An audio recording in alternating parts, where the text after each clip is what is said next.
So you said you're resisting the marathon blues. I'm interested to know, how are you doing that? Because every marathon I've ran, I've just like physiologically and physically struggled afterwards, like to feel good. So like what are some cool things you're doing or is it just a mindset?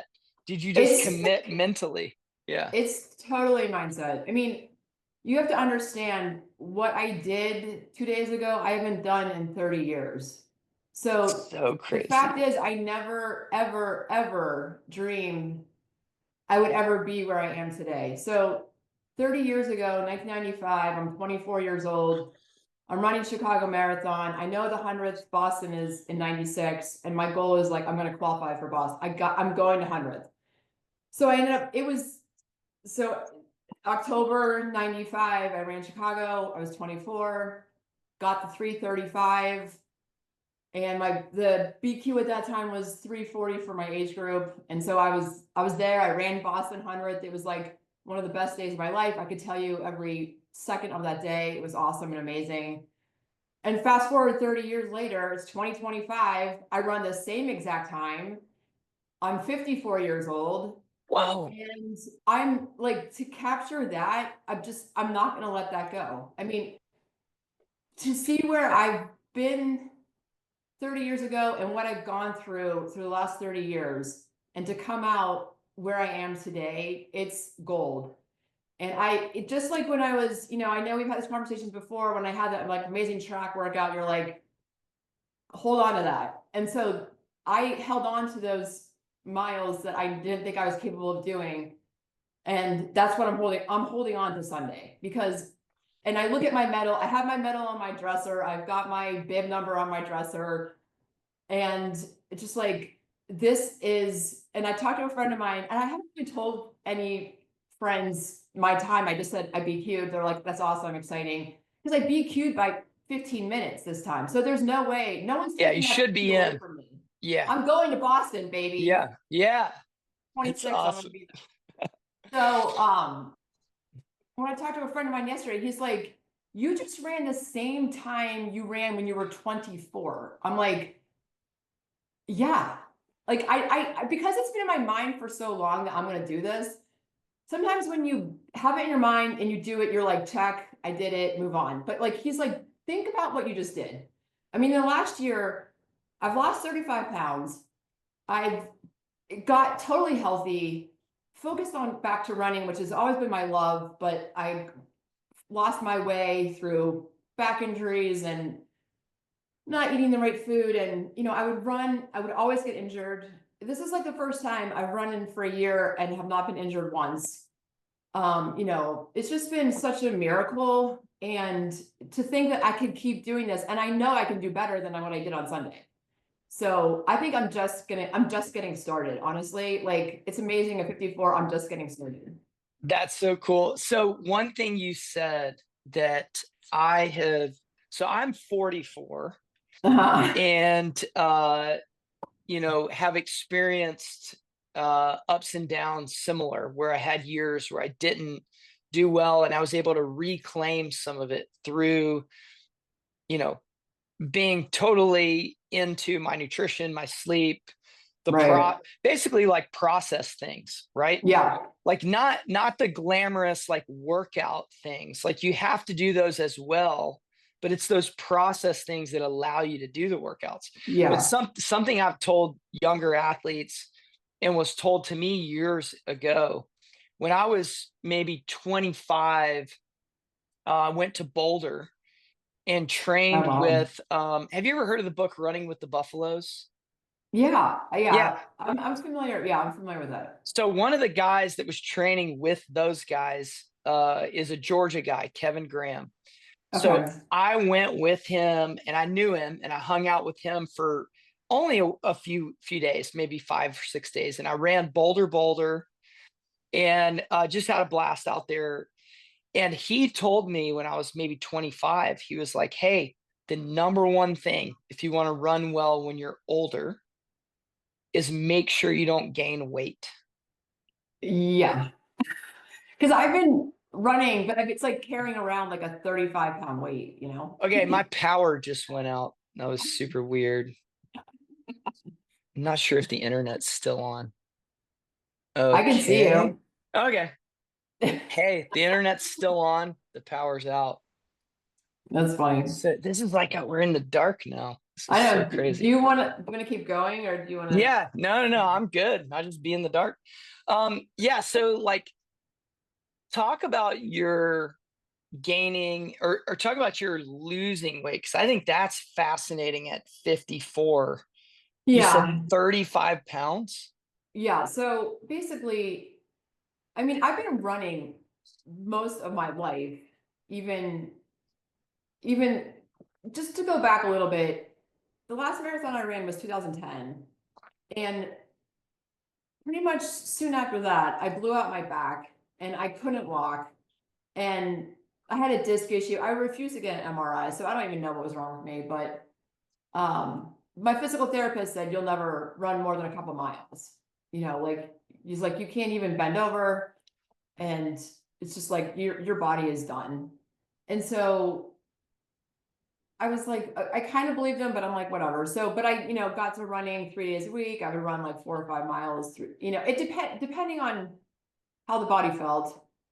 But then got to the pandemic and got healthy. And then after the pandemic, dealing with various life issues.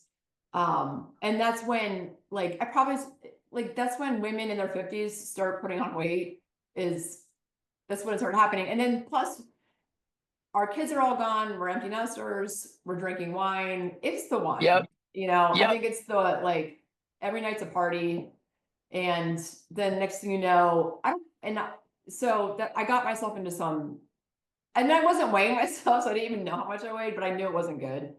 Yeah. So my husband started working with a personal trainer, and he was doing amazingly well, and just started losing weight. And I was like, maybe I should do this too. So started working with them, and it was just it was the accountability factor, honestly, and accountability is huge, as you know. So really, it just like having to weigh in every week, having to send pictures every week, following the macros, protein, fats, carbs. I'm still doing it. I still do it Yep. every week.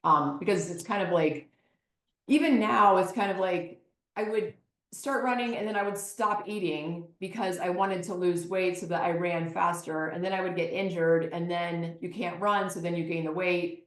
It's like a Yep. cycle that goes on. Literally, that's like the story of my life. But knowing that I'm not getting injured and I'm actually feeding myself to perform well, it's just a completely different mindset. It's really hard, honestly, to adopt that new mindset because you're so used to like starving yourself that you're like, I should be hungry right now. I shouldn't be eating this bagel.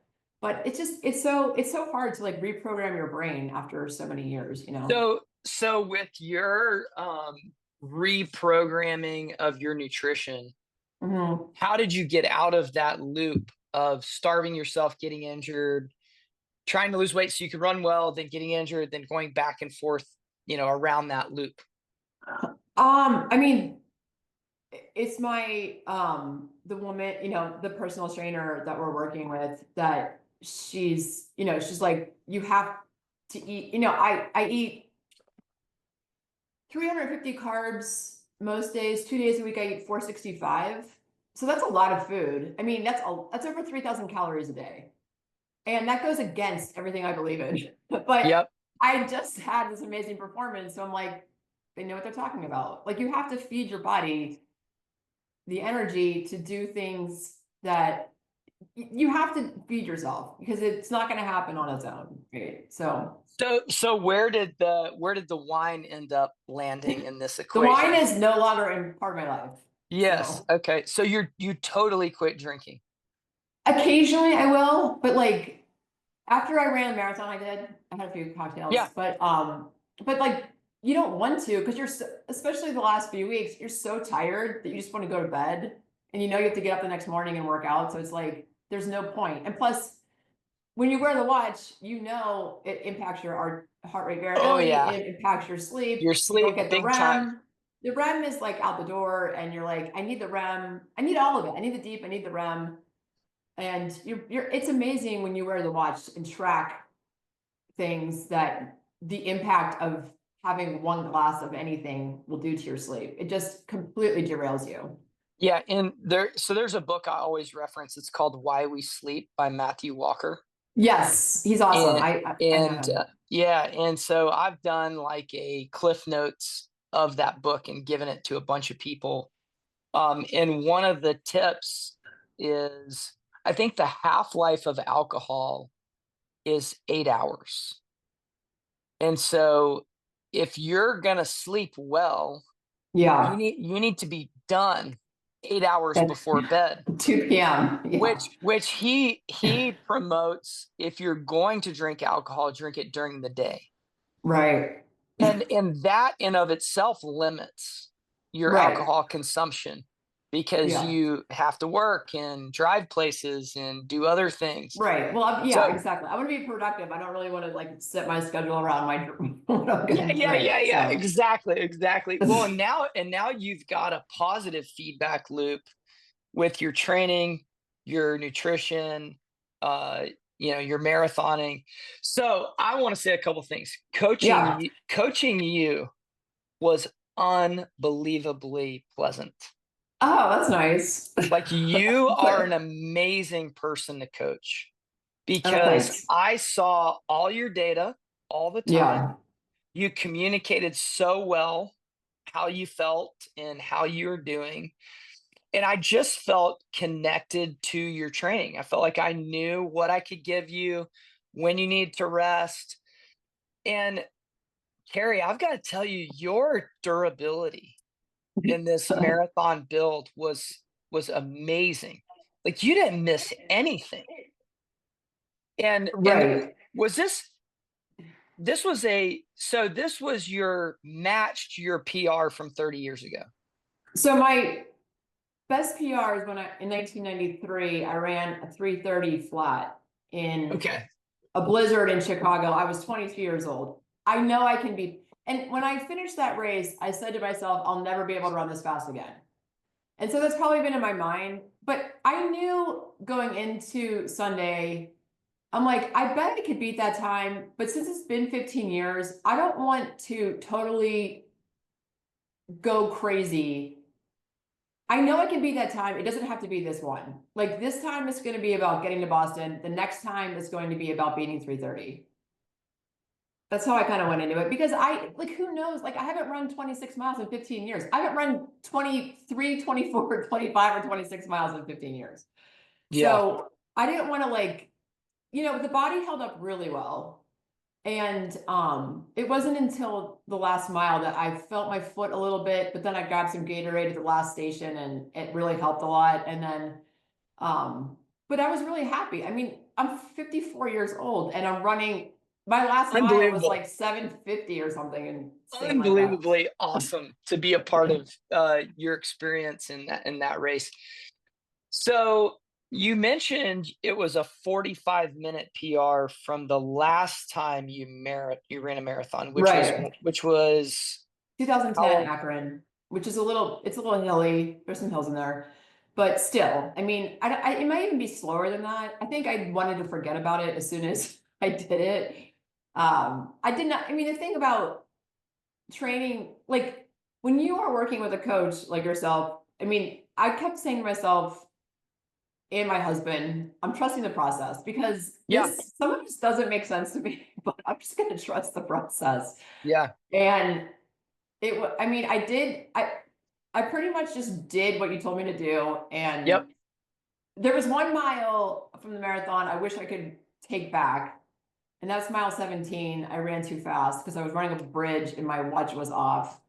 And it was I'm like, if I had done what I was supposed to do for that mile, maybe I wouldn't have felt so bad a little bit later. But um, I knew where I went wrong. But so yeah, I mean, I think, and I knew like that's what I mean. Going back to accountability, when you know that someone is getting all your data, you're going to do what you're supposed to do. When it was me self-coaching myself, I'd be like, I think I've had enough. I'm ready to wrap it up, because no one's gonna know. And I'm getting old and getting older and no one's gonna care. They're just gonna be happy I ran a marathon. They're not gonna know that that I whatever. You know, when there's no accountability, no one really cares, you know. So but when there's accountability, it's like I'm gonna get up at 5 a.m. I'm gonna go to the track, I'm gonna get those workouts in. And even when it's 18 degrees out or, you know, whatever, it's gonna happen. So I think I say this to people I work with all the time. You have to have an accountability partner. Like you have to be accountable to someone to accomplish anything that you really want to accomplish that's big, you know? I think the other thing about having accountability and knowing what to do that Mhm. that is easy to underestimate is the amount of energy that it takes to decide what to Yeah, do. totally. I love not thinking about what I have to do. I love looking at the schedule and be like showing up, doing it, and not thinking about it. Because if we live in a world of so many decisions, decision fatigue is huge. It's real. Yes. Yeah. And if I don't have to think about it, it's just like, it's so much easier when you just like show up and do it than should I do this then? Or, blah, blah, blah, blah, you know, just like, So how do you handle that in the week? Do you look at what I write for you the day before? Do you look at it the morning of? Do you look at it like, so it's, a week in advance minimum what you're going to do? Like, how much do you look at it, or do you just go day by day? no, I totally look at it. Then I stress out about Tuesdays and Thursdays and Sundays, long runs. And then I'm just like, and then I compartmentalize and I'm like, stay in the present moment. Because I mean, the Tuesday workouts, the Thursday workouts, and this long runs on Sundays, I mean, it was like I prep for those workouts like I'm prepping for a race. Like I go to bed early. I make sure I'm getting my water, my electrolytes, my food. I'm literally prepping like I'm going to an event when I'm Yeah. prepping for the practices because they Yeah. are really hard. I mean, they're hard, but you have to do hard stuff to get better. So, So, one of the things that I've done over the years is, and this is maybe not advisable, but it just is what it is. I know what days. So I have a coach as well. Charlie Grice, one of our Run Free coaches, coaches me, and I've had a coach for 30 years. So that's like my second thing that I'm really big on is, hey, let's try not to gain weight as we age. right. Let's do our best to eat well and to take care of sleep and do all the process type things. And then number two is I'm right in line with you. Let's be accountable to someone. Mhm. So I'm at the point where I know what days I'm working out. Right. I usually don't even look. I go one day at a time. Like the night before, I'll check. So today I had 10 by 2 minutes on, 1 minute off was my workout. I checked last night, and then when I wake up, I just do it. And it is Yeah. so freeing Yeah. to not have to think about what I'm going to do, even though I Right. know what to do. As a Right. coach, it's what I've done my whole life. It's so nice to just get out there and be confident in the work, and you just put it in. And yeah, you literally take the energy that you would have spent trying to figure it out, and you And put it put into the that workout. energy into the workout. Right. And I think that's why accountability works too with weight loss and with training and everything, is because it's not just that you're accountable, it's also that that other person is contributing energy Right. to your process. For Like sure. Yes. if you don't have to think about what your macros should be, or how fast you should lose weight, or what your calories should be, Right. someone else is thinking about it for you, then Yeah, that's a exactly. save of energy, and you literally get that energy. And I think about that with like professional athletes that have like a physio and a nutritionist and a trainer and a coach and teammates, and like those things as amateurs, we can replace those. Right. We can have a little mini team. Right. That's what And I feel like I have for sure. yeah, and you don't have to pay them, like I think Yeah. the stat is LeBron James spends over $1 million a year on his body, Oh, right? wow. Yeah. And it's funny, in an interview, he actually said he has no idea. He doesn't know where that number came from. But yeah, you can have a chiro, you can have a massage therapist, a coach, you can have all of these things at a fairly reasonable setup, and then you've got Right. a team, and you don't have to do everything yourself. Right. And plus, yeah, I mean, I think you know everything until you realize so much has changed over the years with regard to nutrition and working out, like the Hmm. strength training, the sleep, all of that is like, you're not an expert. You mean, like, I'm not an expert in what I should be eating. Obviously, I've failed a bazillion times. So, and I'm not an expert at running. I mean, when we first started working together, I was like, I only run 3 days a week. I only run 20 miles a week. And then I ran 8 days in a row a couple weeks ago and ran 65 miles. So Hmm. obviously, like, we have these like predetermined things of like how it's going to be. And we don't know what we don't know, which is what I always preach. We don't know what we don't know. So Yeah. And here's something too that I was going to mention to you, post marathon, that is always a temptation for athletes, especially when you have a good one, right? Like, you are on the highest of the highs right now, which is right, awesome. Like, and I love that you're kind of basking in it, and you've accepted it, and you're like, dude, I'm not letting right. the fact that I may be a little physically tired get me down. So the goal now is actually to take a step back from the marathon. And we I mean, actually distance want, wise. yeah, we actually want to do something different. Yeah, I agree. I'm ready for 5Ks, 10Ks. There's a Yes. 1K race. There's a 1 mile race in July. I did last year. I know I will destroy my time this year. So I Uh, know I'm already thinking I want to get to the track, fire up. I there's a lot. I think I have a lot more potential in speed that I'm like, I know I've got the endurance. Like the endurance is way more natural for me, I think, than the speed. And then part of me is like kind of nervous about not getting injured. But it's like you don't have to go from, last year I ran like a 6:35. I think I can break 6 minutes in the mile. But I don't have to do that by next week. I can like gradually bring it down, right? well, you, first of all, you, hearing you talk about the mile and the 5K and getting back to shorter stuff, that makes me so happy. Like, like unbelievably happy, because I do think that two mistakes runners make a lot are they run the same pace every day. Right, So there's no variability. And the more novice of an athlete they are, a lot of the times we see that when we take on a new athlete is they're like, and they'll even identify themselves as that. They'll say, I'm a 10-minute right, pace person. And I'm right. like, whoa, so when do you run 12-minute pace? Well, I never do. And then you find out that their marathon pace is 9:45. So they're Yeah, running only 9:15 to 10:15. They have a one right, minute variance between their pacing. So that's number one. And the second is something that I'm super excited to hear you say, is you get stuck on a distance and you never go up or down. right. And I think that really limits your potential in those other distances, right? Both Yeah, in for sure. training and racing.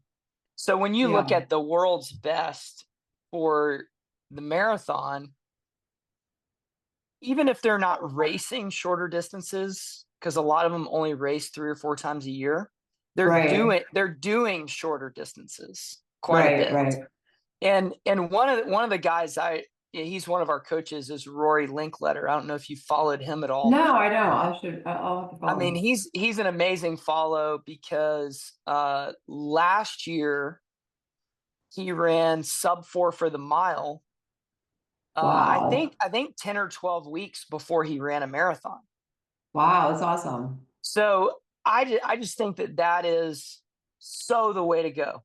Like, Yeah, maintain your speed, work on it some, and that doesn't mean the entire cycle has to be dedicated to the mile, and you can't do a long run and you can't run decent right. mileage. but a lot of your workouts need to be devoted to that speed at some point in the year. And then you Right. can get back to, the specificity of dialing in the marathon work. So I think Yeah. that's super fun. I also think that there's a hormonal advantage to getting away from the marathon, because what you did, your buildup was absolutely, I mean, it doesn't happen often. Your buildup was amazing. You nailed everything, stayed healthy, um, and that pushed your body pretty far. And we need Yeah. some time to like get some of those hormonal balances back. And Right. I think we even need some time where there's a planned, probably a 3 or 4 pound weight gain on purpose, that you're not afraid to have a little bit have a little bit extra food, so that you have the energy to dip back down when the training gets really hard. So Right. I think of it like in 3 phases of the year as far as your nutrition goes. You've got a sowing, a reaping, and like a restoration phase. It's kind of like farming. Right. Your sowing phase is probably going to be the most difficult. Your buildup where you're like really getting after it. And then with Right. the marathon, the reaping phase is relatively short. It's like 14 days, you know, Right. before Right. the marathon, where there's a taper, 10 to 14 days, and you get to reap what you just sowed. And now you've got a little bit of a restoration, and then we start working on sowing for something else. So anyway, Yeah. that's like the way that I think of it, and I think that's a healthy way to think of it. I saw you like have a little pushback there of gaining any weight. It's such Uh a touchy subject. I mean, yeah, actually haven't, I purposely did not weigh myself last week. And because I'm like, I don't want to, like, it doesn't because matter at I that know how point. I am, I'm like, everything's gonna be positive. I don't care how much I weigh. Yeah. It is, I mean, it is crazy,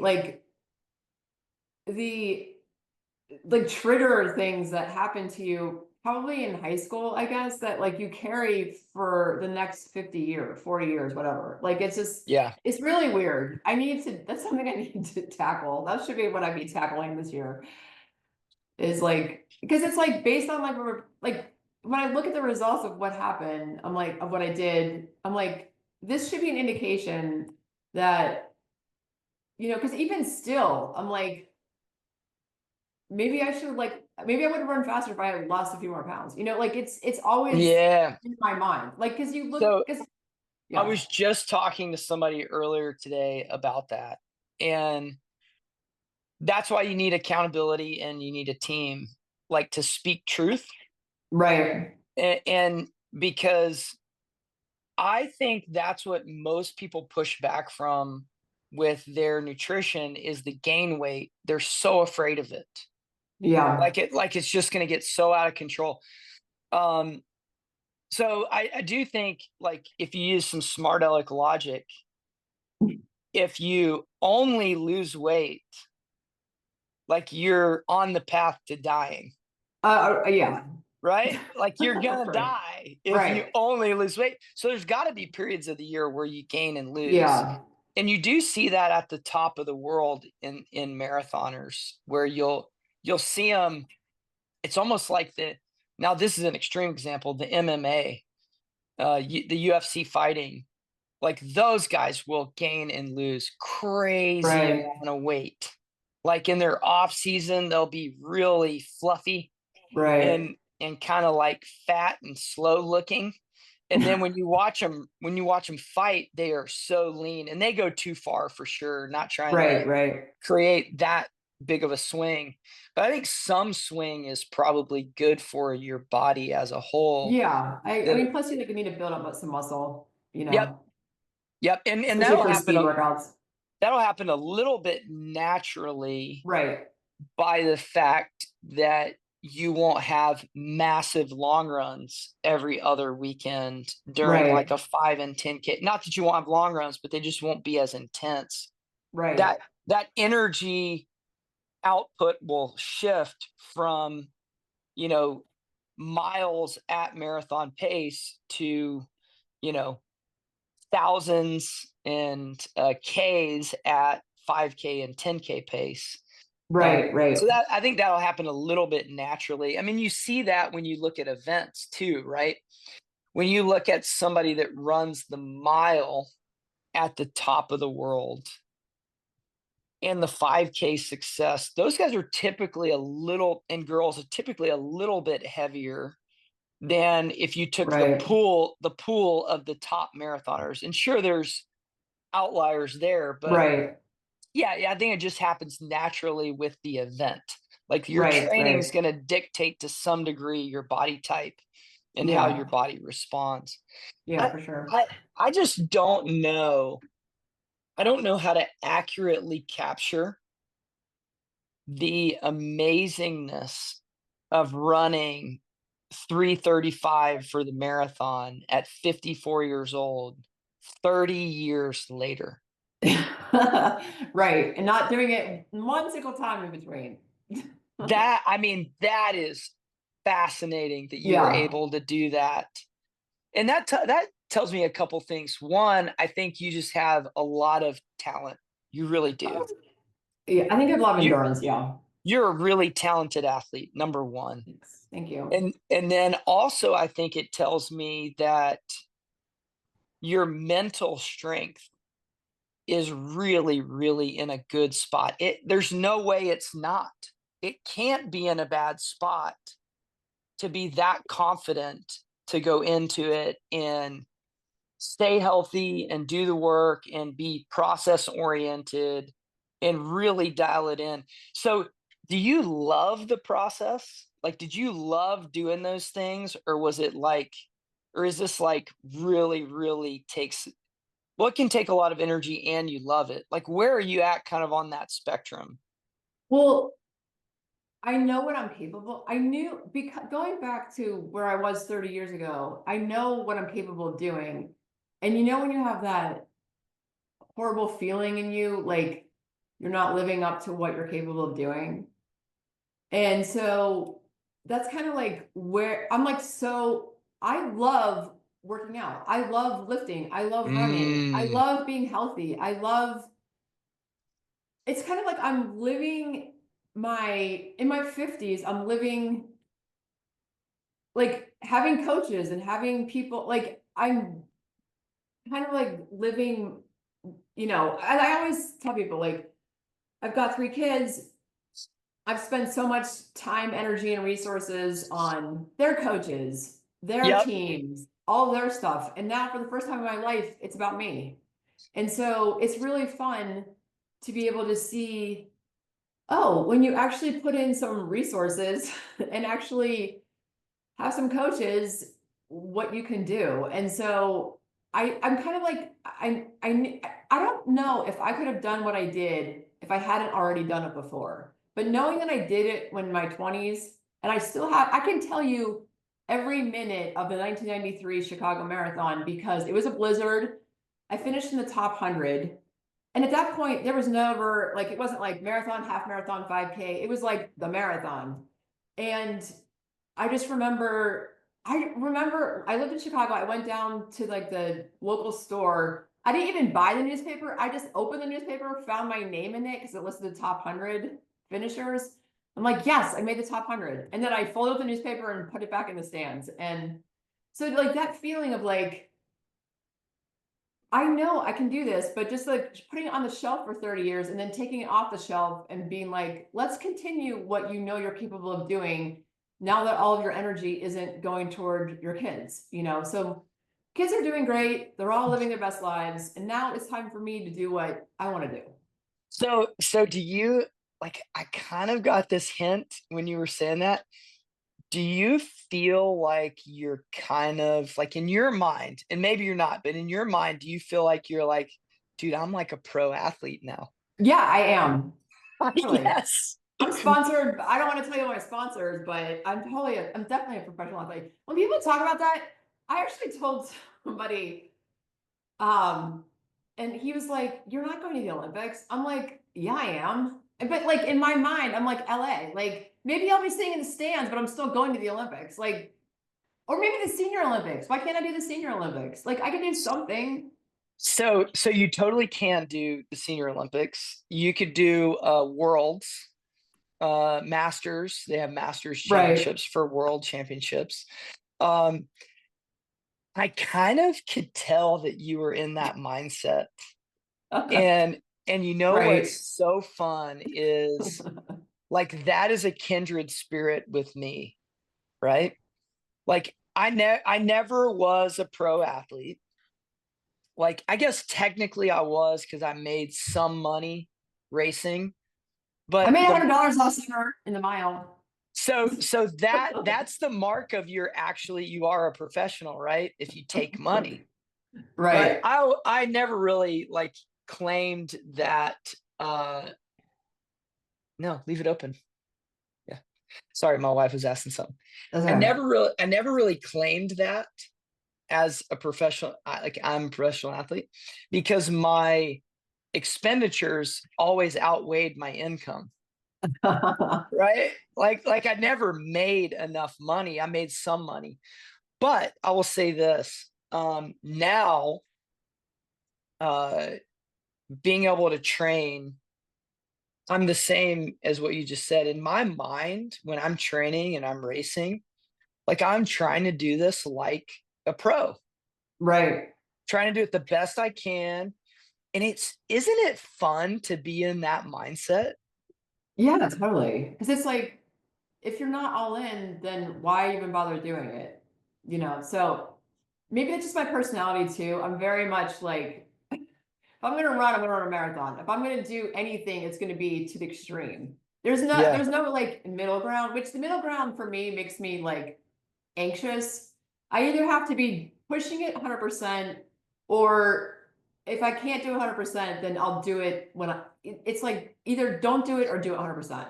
You can't be, especially if you're going to make, if you're going to have big dreams, if you're going to have big goals, you either have to go all in or maybe change your goal. I don't know. I just It feel is it. like, So what would you say to someone who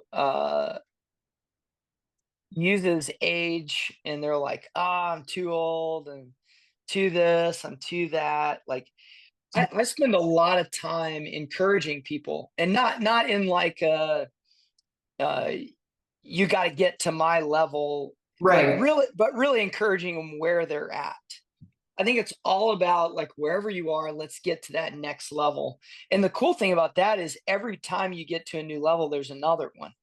right, So if you truly pursue doing better and doing the best you can, but I think it's so fascinating to think about you being 54 years old, finding out that you can do this again after the yeah, kids are out of the house and dedicating some time to what you want to do and what you're, yourself. I think there's so many people out there that don't know what they have inside of them and don't know what totally, they're capable of. right. I think, you know, I'm I'm just like a mom from Pittsburgh. I mean, I'm not any, like in my mind, I'm like running next to Kara Goucher or Des Linden. Like in my mind, me and Des we're neck and neck.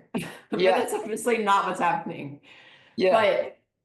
But so I can have those, I can like think about that. But I think we're all capable of so much more than we think we are. I think that once you start diving into seeing what you are capable of, you get a glimmer of what is actually available to you. And I think the more you like can wipe off the dust and the dirt and like start seeing what is there, and you just realize, I cannot believe that there is like all this gold under all the dust, right? So, um, and I think, so many I I see, last year I got a lot of remarks like, "Are you sick? Is everything okay?" Because I was losing all this weight.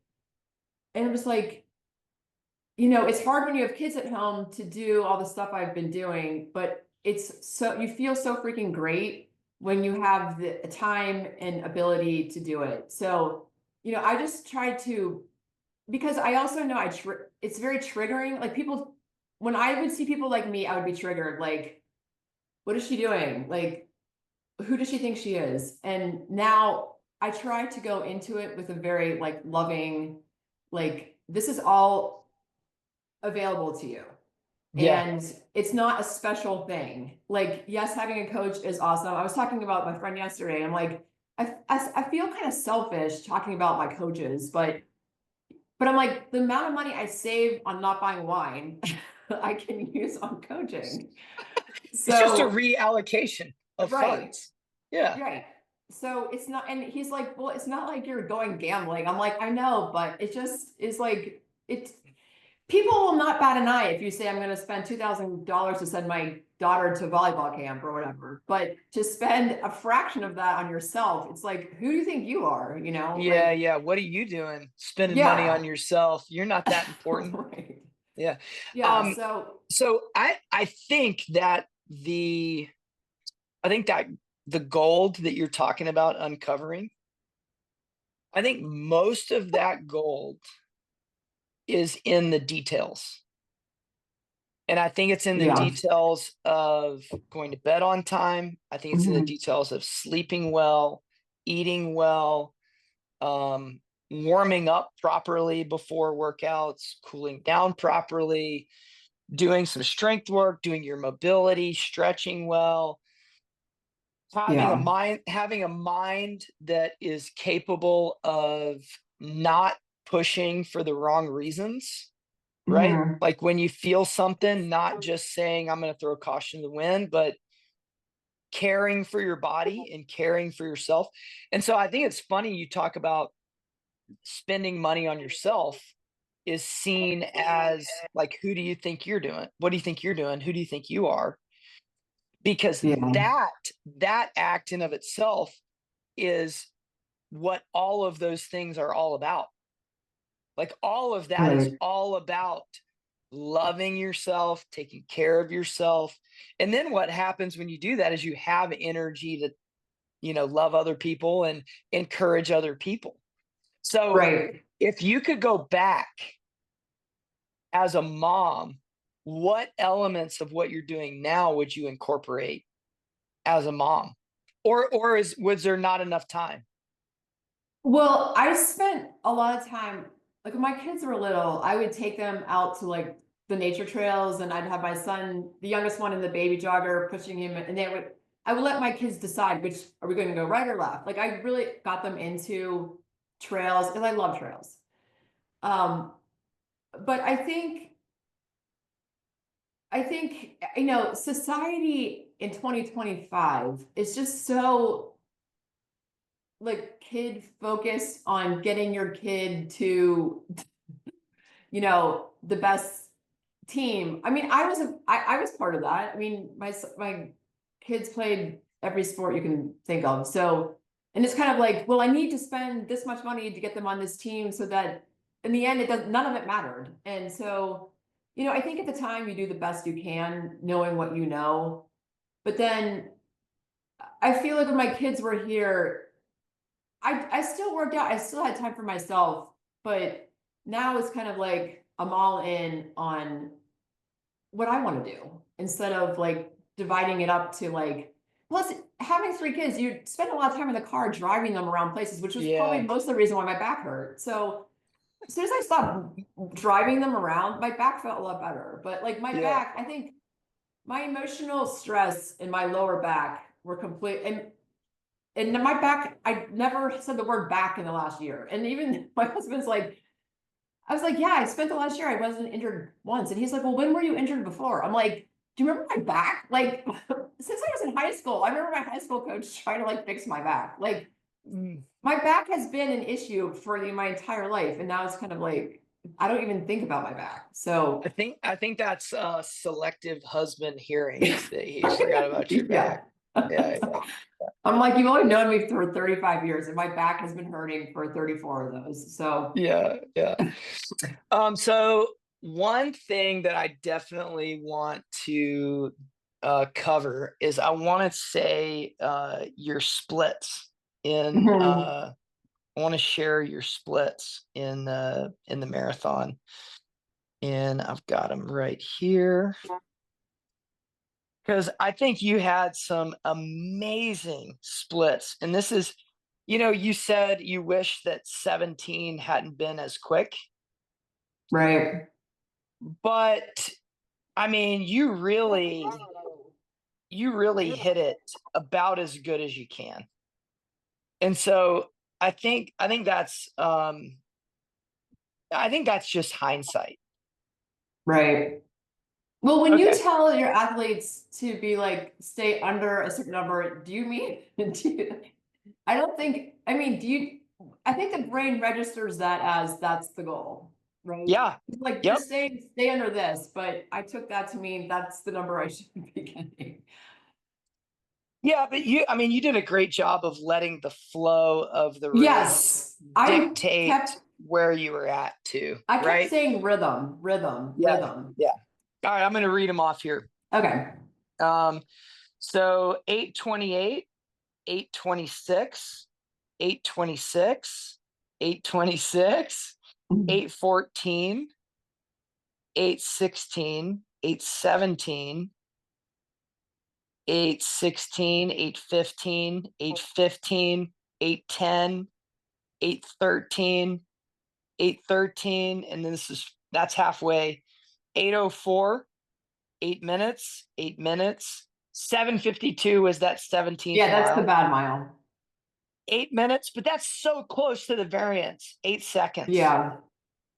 8:02, 8:03, 7:56, 7:57, 8:09 for 23, 8:03 for 24, 7:59 for 25, 7:55 for 26, and then 7:47 pace for the last 0.42. And this is an interesting point too with, marathoning that some people don't realize is the way they measure the course is actually always slightly long Right. to account for error. I see. And your ability to run the tangents perfectly is you're never going if you're never Right. going to run 26.2 miles. It's always going to Right. be 26.4, 26.3, 26.28, somewhere in Right. that range. But yeah, I mean, even though your 17th was 7:52, you still came back at 8 minutes. Yeah. Maybe you could have squeezed a few seconds here or there, but I still think that that's, rock star level Oh, marathoning. good. Thanks. So Yeah, good. yeah. I mean, yeah, I think, the last, obviously the last six all the time are going to be the interesting part. And I kept saying to myself at like 19, I'm like, just get to 20 and then you can go faster. So I mean, I think the best thing is just to like focus on picking out people and not getting obsessed with the watch because the watch will drive you crazy those last few miles. But, Yes. just focusing on who you can catch, cheer them on as you ideally pass them. And, and I think I reread all the notes that we talked about before I ran, and it was just like dig deep. And I mean, it's going to be bad whether you're running a 10-minute mile or an 8-minute mile. So just, you know, just do it and Yeah. stop thinking. And yeah. So were So, you ever at the point in the last six where you knew you were in rhythm and you were pushing, but you realized, hey, I need to just stay in rhythm and not push more because if I push more, I'm going to fall apart. Were you ever in that spot, or were you just gas pedal the whole way the last six? no, I mean, I really wasn't. And that's the thing. I feel like, I mean, going back to like the first 13, it was like, I looked at my watch at one point. My heart rate was like a 124. I was like, what is going on? This is crazy.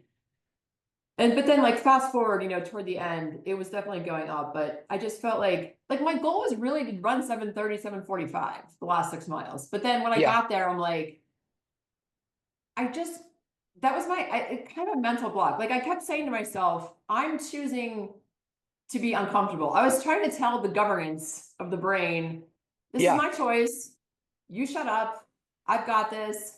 Like I really was trying to override the brain and just be Yeah. like, I'm choosing to push myself. I'm choosing to push myself. I probably said that out loud probably 100 times, but the rhythm was hard to get. I mean, I think the last 2 miles I was in rhythm, but there's some ups and downs. So mile 20 to 24, you're kind of in the woods at some points, kind of by yourself, and you're like, that's a challenging time. It wasn't like at points that were like running on concrete, and I'm like, I need to get off the con. I need. It just you couldn't. It was hard to get in that vibe. But as soon as I got to Yeah. 24, I'm like, I can do whatever I want from 24 to 26. So I'm just gonna like try to, at that point you're out of the woods, literally and figuratively, and you're just like going. And so I knew once I got to 20, it's just kind of like get to the next mile, get to the next mile, stop looking at your watch, get the guy in the blue shirt, get the guy in the black shirt, get the girl in the red shirt, just like keep focusing on forward and not being too obsessed about the watch. And when I was over 8 minutes, it was like, who cares? I'm gonna like, don't think, I guess, just don't think at all. Just keep going. Yeah. Yeah. Those simple, repeatable mantras are definitely the way to go, I think, when you get into the later stages of a long race, because Right. it's really difficult to think. Like Yeah. all of your blood, all of your energy is focused on moving. And like Right. I think it's good to be simple. Like Yeah. whatever you're doing, it needs to be fairly simple. It does not need to be a complex thought.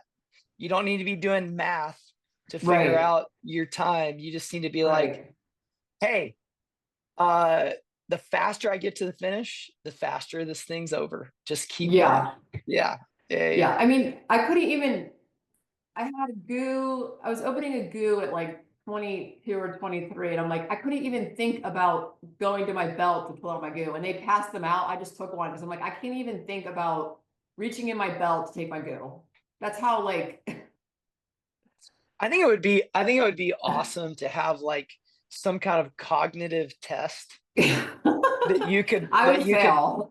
that you could Yeah. perform on marathoners while they're racing, because I think they would be really, really dumb. Like not very No, smart at all. I don't think I could add 2 + 2 at that point. So Yeah. I saw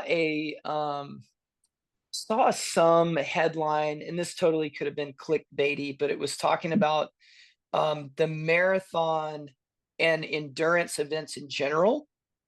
They in a few days later, they even cause some like cognitive decline, like a few days later. But it's not anything that's not it's not right, like irrecoverable or permanent, but it is like right. when you exhaust your body to the max, like Yeah, you're gonna be a little dumber for a little while. yeah.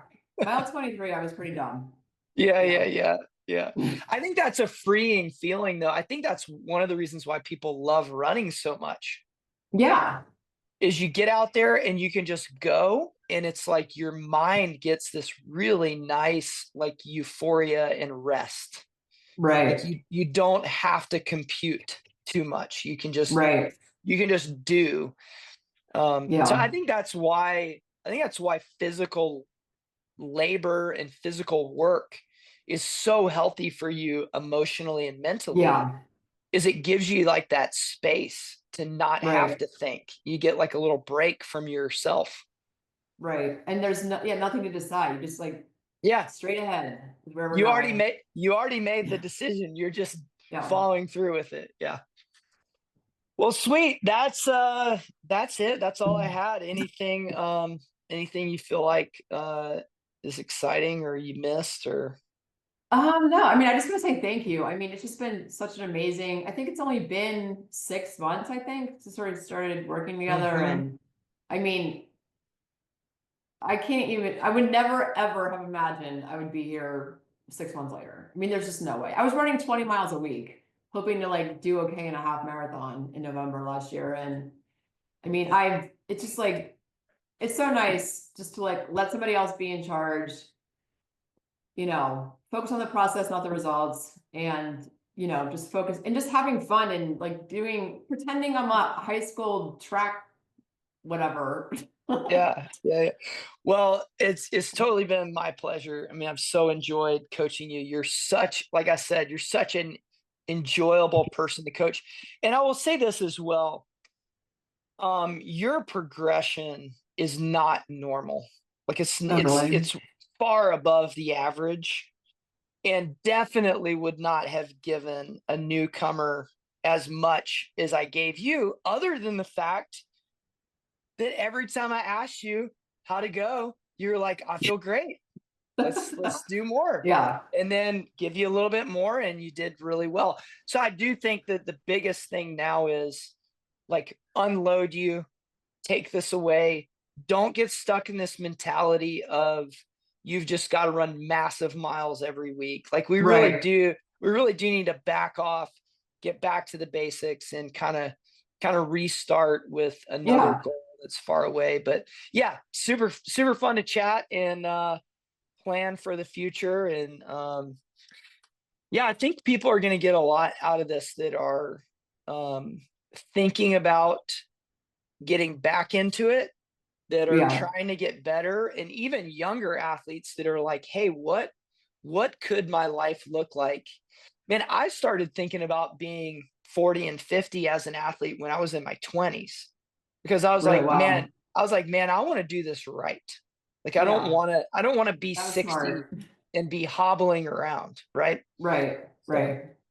Yeah, that was smart. Well, thanks, yeah. Jay. It's awesome. Yeah. I really appreciate it. I'll hang on to the marathon high as long as I can. Sweet. Yeah, and thanks for enduring my like, I'm not quite sure how my internet's still on. Like, it's totally full bars, but the power is out in my house. So I have some electrical issue or something. But yeah, Oh, geez. this was podcast from a cave. Let's just say that. I'm inside a cave and I just couldn't get away. We had to do it in the cave. Yeah. That's funny. All right. Well, sounds good. Have a good recovery week, and we'll chat Yeah, soon. thank you. All right. Bye. Sounds good. Bye. Thanks.